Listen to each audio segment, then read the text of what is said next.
Welcome back now.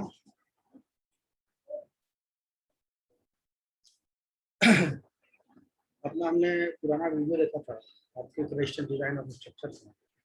तो जो previous video था उसमें हमने सिंगल डिग्री ऑफ फ्रीडम की प्रॉब्लम्स लिया, फिर 2 डिग्री ऑफ फ्रीडम की प्रॉब्लम हमने लिया है, और आज 2 डिग्री ऑफ फ्रीडम से हमने कुछ न्यूमेरिकल्स भी लिए थे। आज हम उसी सीक्वेंस पे एक प्रॉब्लम ले रहे हैं जो कि multiple degree of freedom system से रिलेटेड है।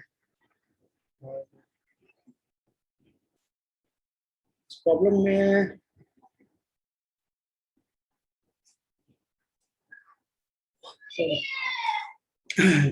नेचुरल फ्रीक्वेंसी को हमको फाइंड आउट करना है। ओके तो प्रॉब्लम क्या कर रही है कि determine the natural frequency and mode shape of the given multiple degree of freedom system.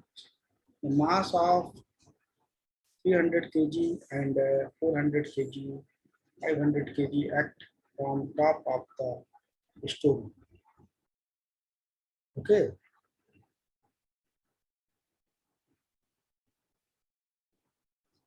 तो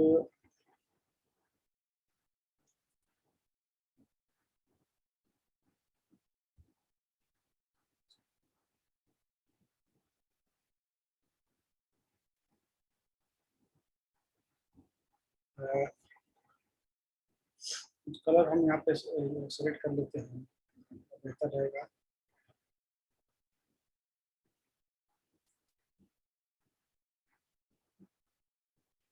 ओके देखिए, हमारे पास एक multiple degree of freedom system की प्रॉब्लम दिया है। इसमें कुछ मासेस दिया है, ये मैं कलरिंग करके आपको दिखा रहा हूँ, अलग अलग मासेस है।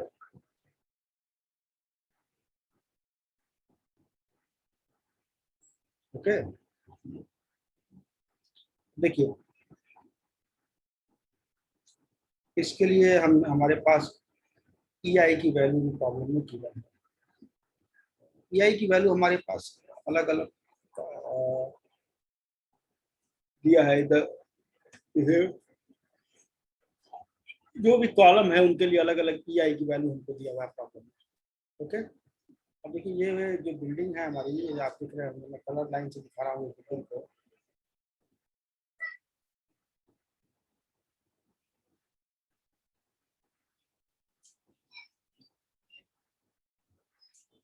देखिए, ये पहली लाइन हमारी फर्स्ट स्टोरी शो कर रही है, ये सेकंड स्टोरी है, और ये हमारी थर्ड स्टोरी है। 3 स्टोरी है, तीनों स्टोरी यहाँ पे दिख रही है। वो एक हो गया, दूसरा हो गया, तीसरा हो गया। तीनों के बीच जो है जो डिस्टेंस है, एक स्टोरी से 3 मीटर की डिस्टेंस है, जो कि आप जानते होंगे कि अगर हम बिल्डिंग कंस्ट्रक्शन करते हैं तो लगभग 3 मीटर और 3.1 मीटर की distance from one floor to other floor रखी जाती है, ठीक है ना। लगभग 10 feet, 10.5 feet public building, residential building में थोड़ी कम होती है हाइट, और पब्लिक बिल्डिंग में थोड़ा ज़्यादा हाइट रखते हैं। तो उसी के हिसाब से दिया है, ठीक है। अब जो मासेस कह रहा है कि अलग अलग जो मासेस है वो अलग अलग फ्लोर पे एक्ट हो रहा है from top of the story, ऊपर से नीचे की तरफ जो है अलग अलग मासेस काम कर रहा है। 3000 kg, 4000 kg, 5000 kg from top of the story. Top of the story का थोड़ा ध्यान रखिएगा, है ना। फाइंड आउट क्या करना, नेचुरल फ्रीक्वेंसी को प्रॉब्लम के अंदर हमको कैलकुलेट करके बताना है कि नेचुरल फ्रीक्वेंसी क्या होगी अलग अलग फ्लोर पे। तो आप जानते हैं नेचुरल फ्रीक्वेंसी जो है हम जब निकालते हैं in the form of omega, omega की वैल्यू को हमको कैलकुलेट करना होता है। ओके अब हमने क्या सबसे पहला काम क्या है, convert the system into equivalent system, यानी कि मास स्प्रिंग सिस्टम में सबसे पहला हमारा काम है पूरे सिस्टम को हम मास स्प्रिंग सिस्टम के अंदर जो है वो कन्वर्ट कर देंगे। कैसे कन्वर्ट करेंगे? देखिए, एक मास मैंने मास m1 मतलब एक फ्लोर, मास m2 ये मास m2 है, दूसरा फ्लोर हो गया, और ये मास m3 है, ये तीसरा फ्लोर हो गया। 3 फ्लोर हो गए अपने पास। ठीक है, m1 m2 m3। अब देखिए, हम सबसे पहले एक एक फ्लोर के लिए फ्री बॉडी डायग्राम जो है प्रॉब्लम के अंदर बनाने का काम करेंगे, और फ्री बॉडी डायग्राम बना करके जो फ्री बॉडी डायग्राम बनाने का पर्पस क्या है कि हम ये देखेंगे कि किस किस फ्लोर पे क्या क्या फोर्सेस जो है हमारा लग रहा है, ठीक है ना। उसके हिसाब से जो है, फोर्सेस के हिसाब से जो है हम लोग कैलकुलेट करेंगे। ओके, तो देखिए, अगर हम सबसे पहला वाला सिस्टम दे रहे हैं, ये सबसे पहला वाला सिस्टम है मास m1 के लिए, ठीक है। तो इस मास m1 के लिए जो हम कैलकुलेट करेंगे, देखिए ये m1 मास है, ठीक है ना। अब जब हम आप m1 मास पर जब एक्सटर्नल फोर्स आप लगाएंगे, ठीक है ना, ये देखिए हमने एक्सटर्नल फोर्स लगा दिया, ठीक है ना। इसलिए देखिए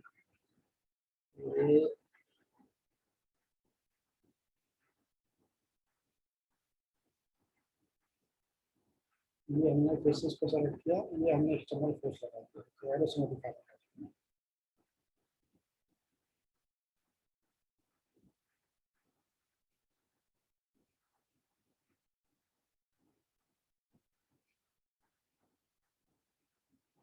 ठीक है ना। मानिए इसके सिस्टम के ऊपर हमने एफ फोर्स लगा दिया, ठीक है।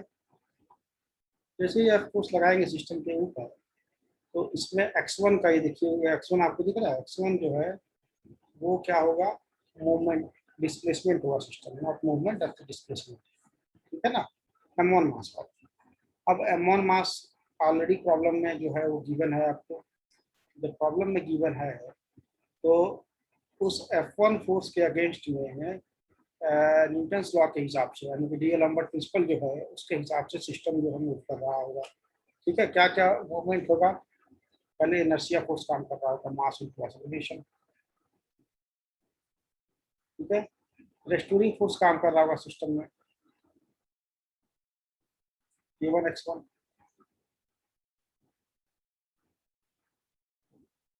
ठीक।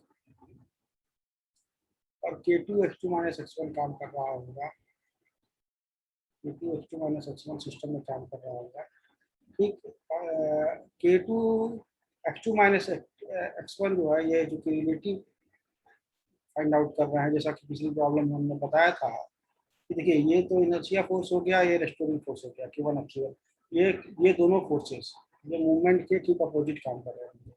लेकिन ये जो फोर्स है K2 X2 माइनस X1 जो है, ये हम कैसे निकाल रहे हैं कि जब फोर्स जब मूवमेंट इधर होगा तो उसके अगेंस्ट में जो है K2 X2 काम करेगा, लेकिन ऑलरेडी जो K1 X1 है वहां पर रेस्टोरिंग फोर्स, तो जो रिलेटिव होगा वो क्या हो जाएगा, K2 X2 माइनस X1, ठीक है ना, वो रेस्टोरिंग फोर्स होगा, ठीक। अब ये हो गई बात, हो गई मास एंगल की। सिमिलरली प्रॉब्लम देखिए, यहाँ पर जब हम फ्री बॉडी डायग्राम बनाएंगे मास एंगल के लिए, तो यहाँ पर भी ठीक वैसा ही होगा। देखिए X2 फोर्स लग रहा है इधर, उसके अगेंस्ट में M2 X2 माइनस X1, ठीक। K2 X2 माइनस X1 लगेगा, ठीक। K3 X3 माइनस X2,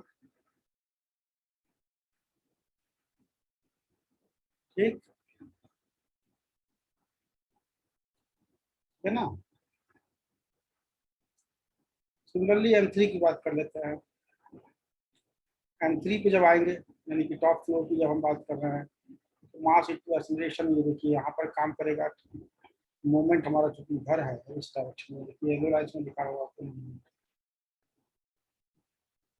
ये मूवमेंट की डायरेक्शन है, मूवमेंट की डायरेक्शन पे एक अपोजिट जो है ये लगेगा। जस्ट 1 मिनट है ना। हेलो, हाँ बात हो गई हमसे।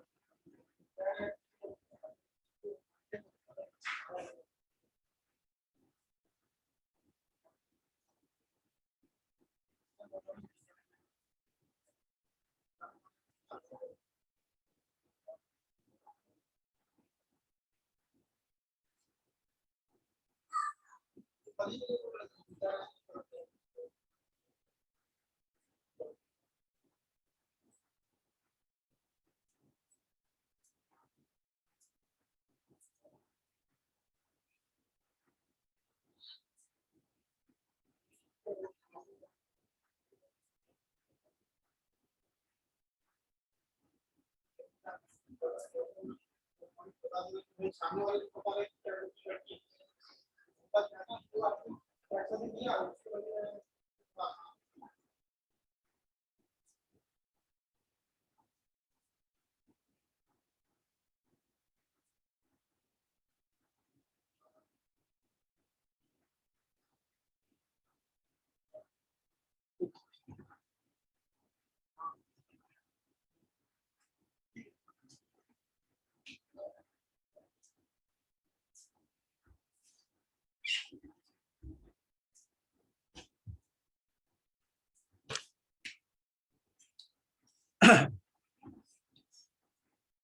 ना। ओके,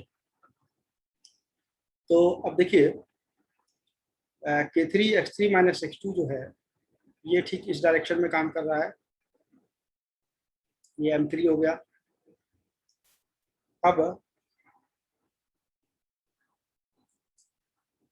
जो स्टिफनेस है K1 K2 K3 है ना, स्टिफनेस आपने अगर देखेंगे अगर स्टिफनेस यहाँ पे जस्ट 1 मिनट में आपको दिखा दूँ। पिछले भी प्रॉब्लम में भी हम लोग लिए थे। वैसे स्ट्रेंथ ऑफ मटेरियल में भी आपने स्टिफनेस के बारे में पढ़ा होगा। तो स्टिफनेस निकालने के लिए फार्मूला होता है 24 EI/L3। ऐसे हम लोग के निकालते हैं। जैसे stiffness K is equal to 24 times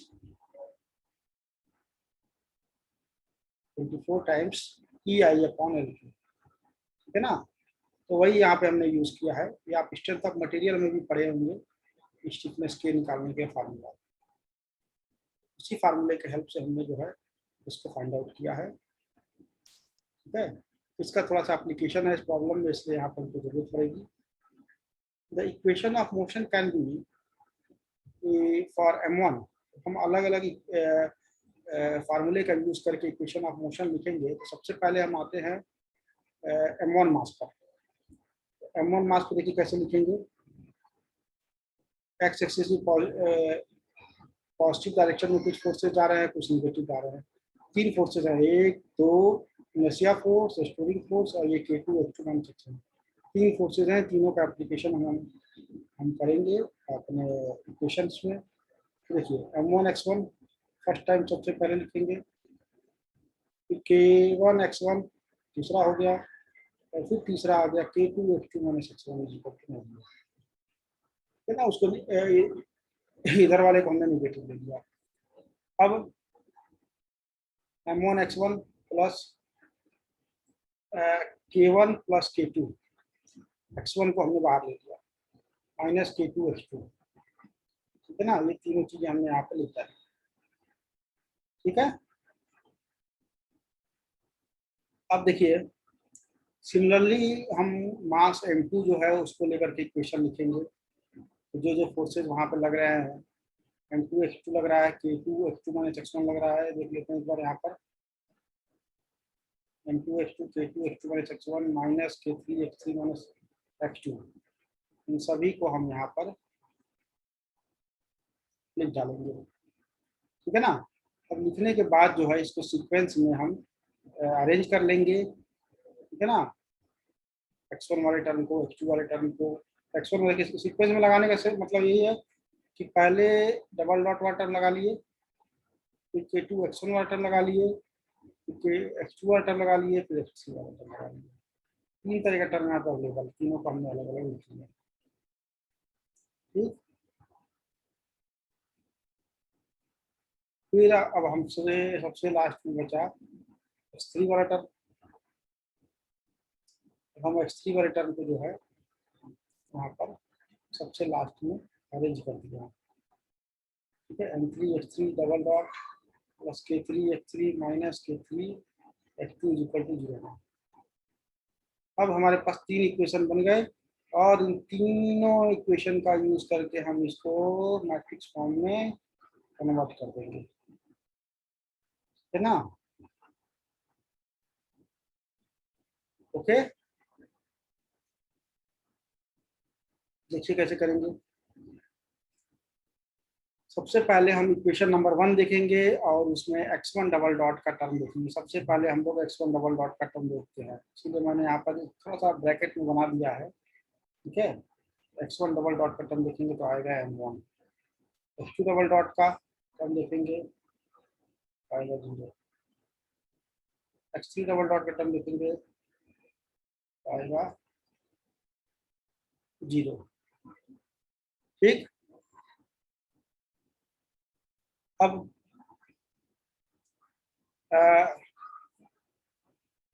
दूसरे वाले जो इक्वेशन है फिर उस पर आएंगे और उसमें जो है फिर x1 डबल डॉट का टर्म देखेंगे तो आएगा 0।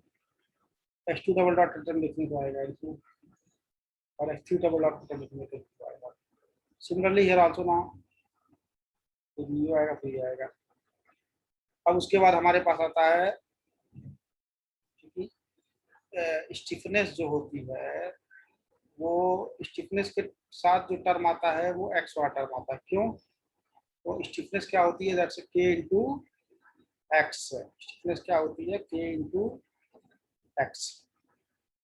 ठीक है ना। तो अब देखिए, फिर आइए क्वेश्चन नंबर 1 खोलिए।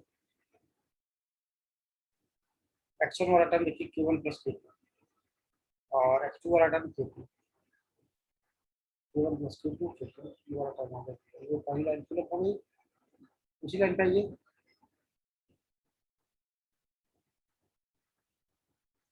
x1 वाला term minus k2 k2 plus k3 plus k2 और तीसरा वाला आ गया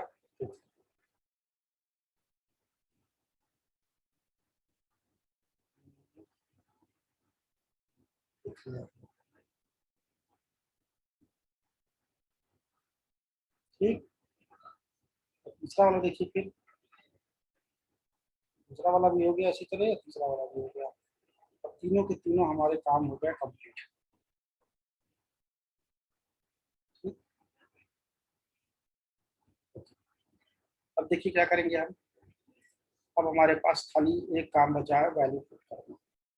मास मैट्रिक्स और स्टिफनेस मैट्रिक्स जो भी है हमारा सब का सब जो है रेडियो भी अपन करके, सिर्फ एक काम बचा है कि हम इसमें वैल्यू को कैसे पुटअप करें। वैल्यू पुट करना तो कोई बहुत मुश्किल काम नहीं है, बहुत आसान है वैल्यू पुट करना। वैल्यू पुट करने के लिए हम क्या करेंगे, देखिए m1 की वैल्यू, ठीक है, m2 की वैल्यू और तीनों को हम पुट कर देंगे। ठीक, के की वैल्यू हमने निकाली थी तो k1 प्लस k2 1 प्लस 1 हो जाएगा। ये ऐसा इसलिए किया है कि सॉल्व करना आसान है ना। यहाँ जो वैल्यू है साइन जो है उसको पुट कर देगा।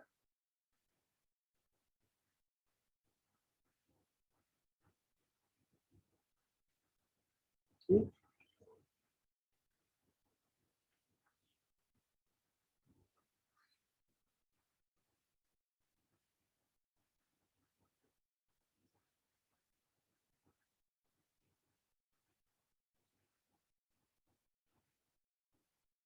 हमारे से डबल डॉट वाटर में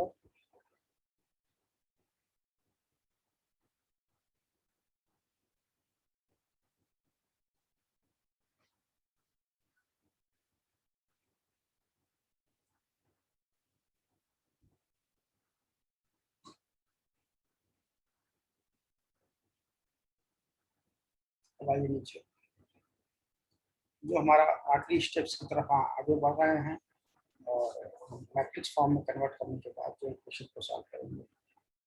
ये देखिए ये क्वेश्चन हमने एज इट इज जैसे कर दिया था वैसे लिख दिया है, और एक ये फार्मूला है के माइनस ओमेगा स्क्वायर है वाला, इसको हम यहाँ पर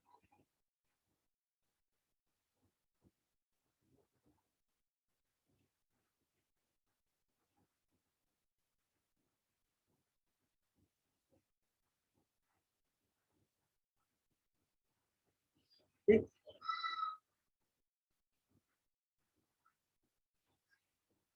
अब देखिए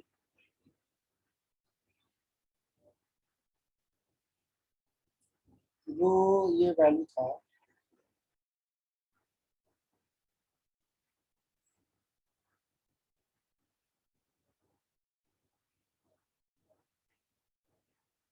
ये वाला, ये वैल्यू का ध्यान दीजिए।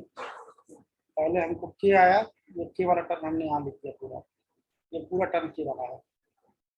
तो देखिए ये लाइन, ये पूरी लाइन जो है के वाला टर्म है, यहाँ से खींचा हमने, इसको ऐसे डाल दिया। ठीक है, minus omega square M, M का जो फार्मूला है वो आप देखिए यहाँ पर आपको येलो लाइन से मैं दिखा रहा हूँ।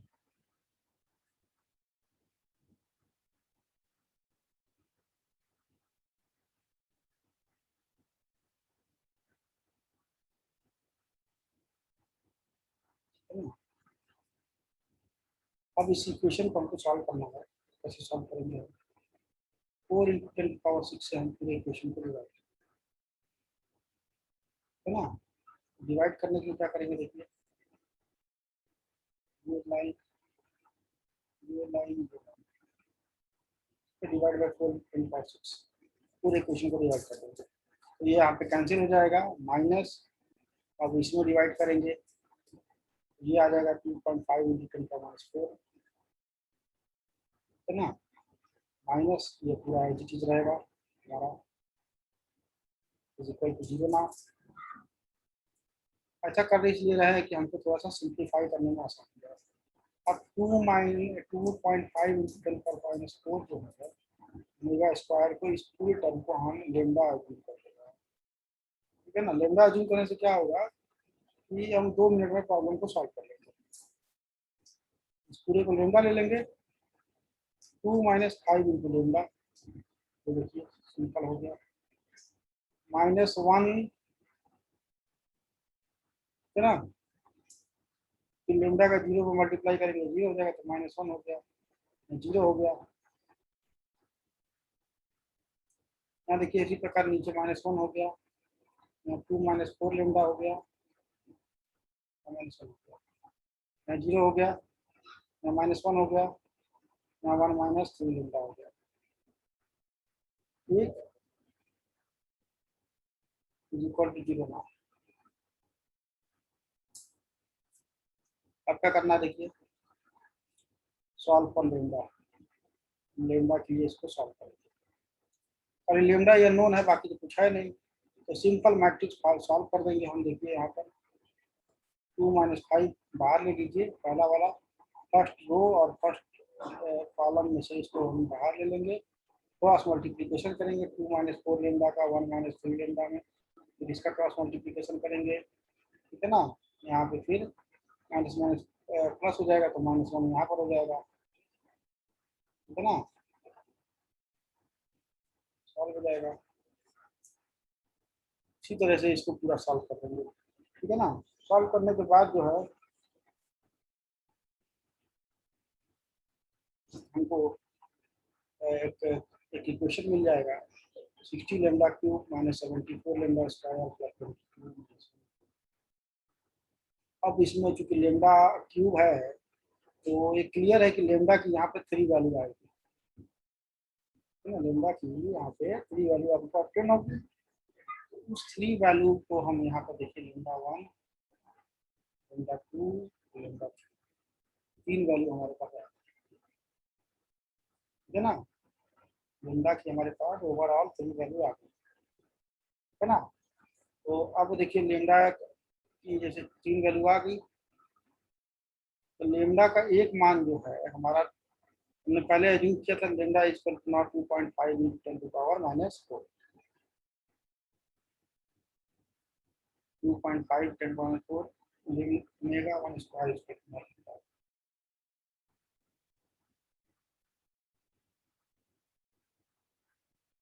है ना। इसको सॉल्व करेंगे 0.55 के लिए, 0.055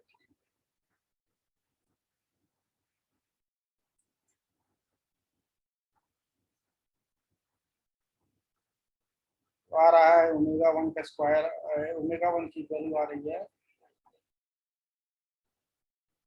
14.83, ठीक है ना।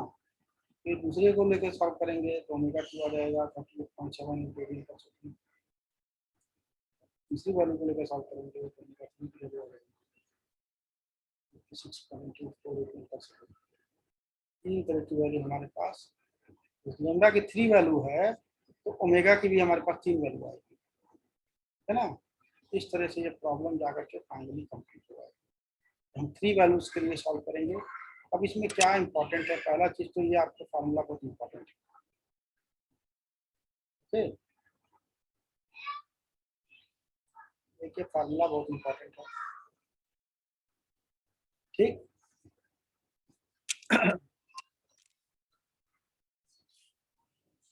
दूसरा,